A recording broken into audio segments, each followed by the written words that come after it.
Você está dormindo mal, bocejando ou com dificuldade de concentração no trabalho? Vem acompanhar o podcast da Unimed Campo Grande, Distúrbios do Sono. Olá, mais um episódio do nosso podcast Cuidar de Você. Hoje nós vamos falar sobre os distúrbios do sono. E estamos aqui com o Dr. Leonardo Nacal, otorrinolaringologista, especialista em distúrbios do sono. Tudo bem, Leonardo? Tudo bem, André. Obrigado pelo convite. Vamos falar um pouquinho sobre o sono aí para a população, então. Exatamente, é um tema da moda, né? Então, muito divulgado hoje na mídia. E eu já vou fazer uma pergunta direta para você. Dormir bem é dormir 8 horas por dia ou não? Então, vamos lá. Isso gera muita controvérsia, né? Dormir bem não é bem o número de horas por dia. Tem gente que precisa de 8 horas de sono, tem gente que precisa menos, 5 horas, 6 horas, e tem aqueles que precisam de mais horas, 9, 10 horas, né? Tudo vai depender do quanto que você acorda bem. Então, como você se sente bem no dia seguinte, né? Acordei bem, não estou cansado, não tenho aquela sonolência durante o dia, não acordei mais irritado. Então, o número de horas não necessariamente é um padrão fixo para todos, né? É o quanto que você acorda bem no outro dia. Então, mais importante do que o número de horas dormidas é como o paciente se sente ou o indivíduo se sente no dia seguinte, pelo que eu entendi. Existe uma variação fisiológica de faixa etária? O que eu quero dizer com isso? Existe assim, as crianças têm que dormir mais um pouco, os adultos menos e os idosos que costumam acordar mais cedo. Como é que funciona isso do ponto de vista fisiológico para a maioria da população? Claro que cada um vai ter o seu comportamento, mas para a maioria da população, como é que funciona isso? Correto, existe sim essa variação do número de horas, né? O recém-nato, aquele bebezinho, aquela criança, ela vai dormir muito mais, né? Então, ela dorme cerca de 13, 15, até 17 horas durante o dia. À medida que ela vai crescendo, criança, ela começa a dormir um pouco menos, 12, 13 horas por dia. O adolescente começa a ir muito próximo ao adulto, cerca de 7 a 8 ou 9 horas por dia. Já o idoso, ele não necessita de tantas horas, então ele acaba dormindo um pouco, 6, 7 até 8 horas durante o dia. Então isso tem essa variação realmente ao longo da vida do ser humano, sim. Certo, então fisiologicamente isso vai mudando, né? E qual que é a importância de se dormir bem? Por que isso importa? Quais são as consequências no dia seguinte? Ou em curto prazo, que é no dia seguinte, no médio prazo e no longo prazo para esse indivíduo? O que isso pode afetar no futuro? Correto, né? O sono, na verdade, ele não é o inverso da vigília, de você estar acordado, né? Você precisa descansar, você precisa recuperar a sua energia, né? A sua energia física, a sua energia mental, né? A sua forma mental. Então, quando a gente dorme, a nossa atividade muscular ela tende a diminuir, né, em relação ao período de alerta, mas o cérebro também precisa descansar. Então, exato, é importante a gente recuperar a nossa energia física e mental e preparar isso para o dia seguinte, para os dias seguintes e as semanas seguintes. Tá, então, em curto prazo, é uma medida de descanso, tanto do ponto de vista físico quanto do ponto de vista mental. E se isso não for seguido, ou seja, o indivíduo ficar dormindo mal, pouco, ou até muito, dependendo, né? Porque dormir bem não é só dormir grande quantidade, no futuro isso pode levar, por exemplo, a cansaço, a episódios de alterações mentais, a episódios depressivos. Como é que funciona isso? Claro, isso é extremamente importante a gente falar.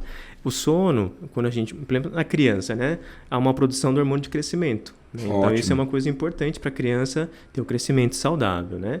Mas não é só isso. Durante o sono, se a pessoa não dorme de forma adequada, por algumas doenças que a gente vai descrever depois, a pessoa pode acordar irritada. Então, e mexe com o nosso cognitivo, com o nosso emocional. Então, mesmo nas crianças, as crianças que são mais hiperativas, que são mais irritadas, pode ser devido a um quadro de sono não reparador, um sono não confortável. E à medida que vai a adolescência, você vai ter que ir para a escola, seu aprendizado, a sua concentração, memória, então o sono pode afetar isso também. Tá? Certo. E é óbvio que no adulto, concentração e memória vai trabalhar, a inter-relação entre as pessoas, né? Só que a sonolência também pode causar outras coisas, como, por exemplo, uma sonolência pode causar um acidente de trânsito. Sim. Isso é muito comum. O indivíduo que dormiu mal à noite, tá sonolento, acaba batendo o carro. Exato. E às vezes os distúrbios até de concentração no trabalho, né? São decorrentes aí daquela sonolência que fica no pós-noite mal dormida. Correto. E você tocou num ponto importante, né? Sono reparador. Então, assim, existe dois tipos de sono. Eu posso dormir e não dormir bem, ou seja, eu ficar deitado na cama e não dormir bem. E o que é o sono profundo, ou o que a gente ouve de sono REM, né? Explica isso pra gente um pouquinho mais. Isso, exato. Isso é importante. O sono ele tem várias fases, né? Um sono mais superficial e um sono mais profundo, né? O sono superficial é aquele início, você está entre a vigília e o sono, você não sabe se está dormindo direito e começa a dar aqueles cochilos. E ele vai aprofundando, né? O cérebro vai mudando a atividade neurológica, vai relaxando o músculo e basicamente dividido em sono não REM e sono REM, né? O sono REM é o sono mais profundo, né? Onde a gente relaxa bastante, tem o REM, que é um movimento rápido dos olhos, que é uma alteração que a gente vê na polissonografia, que a gente vai falar depois, mas é o sono REM que a gente sonha mesmo, a gente realmente descansa. Então o sono profundo é aquele que a gente às vezes acaba sonhando, né? O REM que a gente está falando aqui é de Rapid Eye Movement, né? Que é Correto. Movimentos rápidos dos olhos, né? Por olhos. isso que chama sono REM. Então, quando o indivíduo está nesse processo de sono profundo, é onde ele mais descansa? Exato. E muitas vezes, por alguns distúrbios, ele não consegue chegar nesse sono REM, ou ele não consegue ter uma quantidade de sono REM importante para que ele possa descansar. Aí no dia seguinte ele vai ter a sensação de que não dormiu direito. Poxa, eu dormi 8, 9 horas, mas ainda estou cansado, então ainda vou trabalhar cansado, vou estudar e estou cansado. Então, e por isso que o sono reparador ele é importante, né? E outra coisa importante que você comentou em relação a doenças, né? Algumas pessoas, como não dormem de forma adequada, acabam produzindo mais cortisol. Então, pode levar mais estresse. Então, o fator emocional, depressão, ansiedade, também pode ter essa correlação com o fator sono, né? Então, pelo que eu entendi, ou seja, às vezes alguns indivíduos, eles deitam, mas acabam preocupados, né? Levam os problemas do dia a dia para o sono e acabam não conseguindo atingir a fase do sono profundo, que é a fase mais importante, que é a fase do sono reparador, aquela que realmente descansa e prepara o indivíduo para a atividade do dia seguinte, né? Mais ou menos isso. Exatamente, né? Uma coisa importante do sono que a gente orienta os pacientes, né? Ele tem que saber que o momento de dormir é o momento que ele vai se relaxar. Então, não pode ficar pensando nos problemas do dia a dia. Poxa, eu tive um problema no trabalho, com a família, amanhã vou ter uma rotina mais puxada. Tenta deixar aquilo meio que de lado naquele momento, senão isso pode levar a um quadro de insônia, essa sensação de que não dormiu direito, ele acorda várias vezes durante a noite, vai ficar checando se está no horário de acordar, se o despertador já tocou ou não. Então tudo isso prejudica o dia seguinte daquela pessoa. Certo. E quais são os distúrbios gerais do sono, assim? Quais são as principais patologias dos distúrbios do sono? E como é que a gente consegue descobrir, depois certificar se esse indivíduo dorme bem ou não? Correto. O sono, ele tem vários distúrbios, né? Se a gente for elencar aqui, por exemplo, a insônia é um dos mais comuns, né? A insônia, ela pode ser aquela dificuldade do paciente iniciar o sono, pegar no sono. O paciente deita e fica lá rolando de um lado para o outro, demora 1 hora, 2 horas e ele inicia o sono. Ou uma insônia de manutenção, o paciente dorme, pega no sono, mas ele acorda várias vezes, fica aquele sono picadinho, né? Mas não é só insônia. Então, outro distúrbio é um distúrbio respiratório do sono, que é a apneia do sono. A apneia do sono ela é muito frequente. No paciente que ronca, ele pode ter apneia do sono. E a apneia do sono também piora a qualidade do sono. O paciente acorda cansado. A apneia do sono ela pode aumentar a chance de doenças cardiovasculares, como hipertensão, uma arritmia cardíaca, diabetes, até mesmo infarto ou derrame. Né? E alguns outros distúrbios do sono, como o bruxismo, como as parassonias, que é o sonambulismo, né? Aquelas pessoas que falam durante o sono, que é o sonilóquio. Né? E nas crianças, às vezes tem o terror noturno. Né? Quem não conhece aquela criança, algum parente, algum filho que de repente acordava de madrugada assustado, berrando, e você conversava, a criança, você não sabia se ela estava dormindo acordada, e no outro dia ela não lembrava de nada. Então são vários distúrbios de sono que podem ter, desde a insônia, distúrbios respiratórios, terror noturno, bruxismo e até mesmo essa hipersonolência que algumas pessoas têm também. Então após a avaliação clínica que você faz, né, provavelmente você vai examinar o paciente, ver se tem algum fator que leva a isso, que desencadeia isso.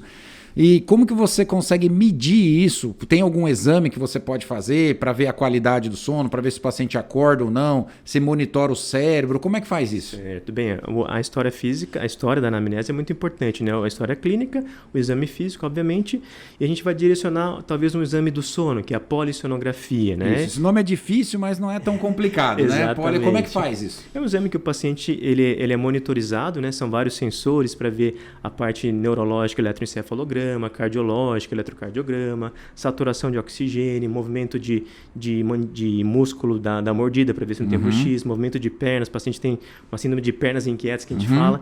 Então, a gente vai monitorizar uma noite, que pode ser no ambiente hospitalar, no ambiente de consultório, né, no ambulatório, ou mesmo até no ambiente domiciliar. Pode fazer até em casa. Pode fazer em casa também. Entendi. E aí a gente vai ver se o paciente tem um ronco, se ele tem um bruxismo, se ele tem esse sonambulismo, se ele tem a apneia do sono. Então, através desse exame que a gente consegue realmente fechar um diagnóstico mais preciso e depois, posteriormente, ver uma forma de tratar esse paciente, né? Então, por exemplo, quando você monitora por câmera, né? Provavelmente, e você faz a monitorização dos sensores para ver as atividades aí do coração, atividade cerebral, né?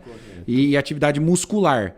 Para ver se o paciente, quanto tempo ele dormiu, né? E qual a profundidade, se teve relaxamento ou não. É isso, né? A gente vai ver se ele conseguiu chegar no sono REM, que é aquele sono mais profundo, se ele tem alguma arritmia durante o sono. Então, pacientes que roncam e podem ter a apneia do sono, eles podem ter arritmias, hipertensão noturna. Então, às vezes o cardiologista vai fazer aquele exame do mapa, né? E fala assim, nossa, sua pressão está subindo enquanto você está dormindo e não deveria acontecer isso. Você está mais relaxado. E vai investigar, na verdade, é uma apneia do sono. Então, tem todos esses fatores. O paciente que tem sonambulismo, a gente consegue ver, porque realmente ele é filmado, esse exame, né? Quando é feito no ambiente ambulatorial, ele é filmado para ver se tem alguma outra alteração do sono. E às vezes vocês conseguem descobrir até os pacientes que dormem demais, e aí isso também prejudica ou não? Se o paciente, por exemplo, dormir 12 horas, tá tudo bem? Ou isso pode ser prejudicial? Certo. A gente tem que diferenciar, às vezes, o paciente que é o que a gente chama de dormidor longo, né? Isso. Existe a maioria dos adultos dorme entre 7 a 8 horas de sono e ficam bem. Tem o dormidor curto, que ele dorme 5 a 6 horas e fica bem. E tem o dormidor longo, que precisa de 8, 9, 10 horas ou mais. Só que existem doenças que levam a uma hipersonolência. Então, às vezes o paciente fala, nossa, eu durmo, mas mesmo assim eu estou cansado, né? Certo. E uma delas é a própria apneia do sono, que o paciente não reconforta, ele não chega no sono REM de forma adequada devido às apneias e pode ter como consequência a sonolência. Mas existe uma outra doença que chama narcolepsia, por exemplo, né? Que é uma doença que tem um fator genético, que o paciente ele dorme muito, ele não necessariamente tem apneia, mas ele dorme muito e cochila. Então, ele cochila em atividades do dia a dia. Ele fala, vou estudar, cochilo. Eu vou fazer uma refeição, eu cochilo. Eu vou conversar aqui num bate-papo, eu cochilo. Então, a gente faz um outro exame para ver essa causa da hipersonolência e muitas vezes a gente tem que entrar com medicação para esse paciente específico. Então, assim, não é só a falta, a privação do sono, né? Mas alguns distúrbios que levam o paciente dormir por um período maior, mas não é uma qualidade de sono efetiva, e isso leva o paciente a ter algum prejuízo. E como a gente aprendeu aqui, né, até do ponto de vista cardiológico, né? Então, às vezes, pelo sono, a gente consegue descobrir outras patologias e isso é muito importante, né? Sim. E quais são, assim, as recomendações? O que você recomendaria para o indivíduo que tem dificuldade para dormir? Em linhas gerais, claro que ele vai ter que saber qual é o problema dele, mas o que pode atrapalhar o sono no dia a dia? Por exemplo, algumas medidas, alguma bebida, algum tipo de ingestão de alimento ou de luz, como é que funciona isso? Claro, isso é importante, né? Então, a gente sempre orienta o paciente que o quarto, na teoria, se a pessoa tiver essas condições, tem que ser um ambiente arejado, com uma iluminação adequada, com uma temperatura boa, né? E ele reservar o quarto para um ambiente para ele dormir. Então, às vezes a pessoa fica lá, quando a gente fala, fica pensando nos problemas do dia a dia, ou ela quer ligar a TV e ficar vendo muito a TV antes de dormir. Então, tudo que emite luz, televisão, celular tablet, né? É muito comum hoje em dia a pessoa quer ver um filme, quer ver um YouTube, né? Então, tentar não fazer isso nas primeiras 2 horas antes de ela deitar. Porque, 2 horas antes até. Porque iluminação é informação para o cérebro para ficar em alerta. Então, isso pode prejudicar ela a iniciar o sono quando a pessoa tem uma dificuldade para iniciar o sono, né? Em relação à refeição, evitar comer muito à noite, né? Porque a função digestória fica trabalhando ali, então pode prejudicar. Bebida alcoólica, tá? Então a pessoa às vezes acha que a bebida alcoólica pode ajudar ela a induzir ao sono, mas ela piora a qualidade do sono, na questão do sono profundo, do sono que vai relaxar. Isso é uma coisa muito importante, né? Porque muita gente fica sonolento depois de ingerir bebida alcoólica, mas é importante dizer que esse sono não é um sono de qualidade, né? Não é um sono que descansa. Isso é muito importante. Isso é importante. Em relação à atividade física, é muito importante todo mundo fazer atividade física, né? Claro. Só que a atividade física, se a pessoa tem uma dificuldade para iniciar o sono, você libera muita adrenalina. cafeína. Então, o ideal é que você também não faça no fim do dia. Tente programar no seu dia a dia. Faça de manhã, faça à tarde, né? Agora, se a pessoa não tem dificuldade para iniciar o sono, não teria problema fazer à noite. Exatamente. Substâncias estimulantes, cafeína, chimarrão, tereré aqui, né? Bebida energética, né? São substâncias que a gente gosta, mas evitar tomar à noite, né? E realmente ter uma qualidade de vida boa, atividade física, né? Equilíbrio emocional, tudo isso é importante para a gente ter um sono adequado, né? Então, assim, em linhas gerais, as primeiras medidas são essas, né? E aí, se isso não for resolvido, né, de forma com essas medidas, aí eu acho que aí procurar auxílio de um especialista para ver se tem alguma coisa por trás disso, né? Algo genético, algo que esteja relacionado com a obstrução das vias aéreas, como você falou, né? Quer dizer, uma alteração que a gente possa identificar de acordo com tudo que a gente falou, para que a pessoa possa resolver, porque o grande problema também, né, é que muitas pessoas não procuram o médico para resolver isso, acham que dormir mal é normal, né?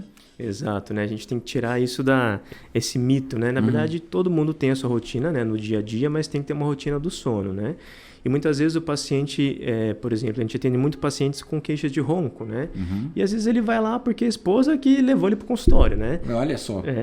Mas não me incomoda, né? Eu vim aqui porque a pessoa que está ao lado, o cônjuge estão reclamando. Mas tem que saber que é uma qualidade de vida, porque pode ter apneia do sono.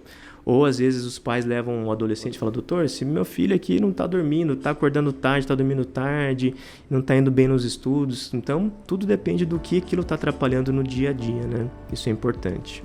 Leonardo, muito obrigado. Papo extremamente esclarecedor. Espero que vocês gostem e até os próximos episódios dos nossos podcasts. Obrigado, até mais, um abraço.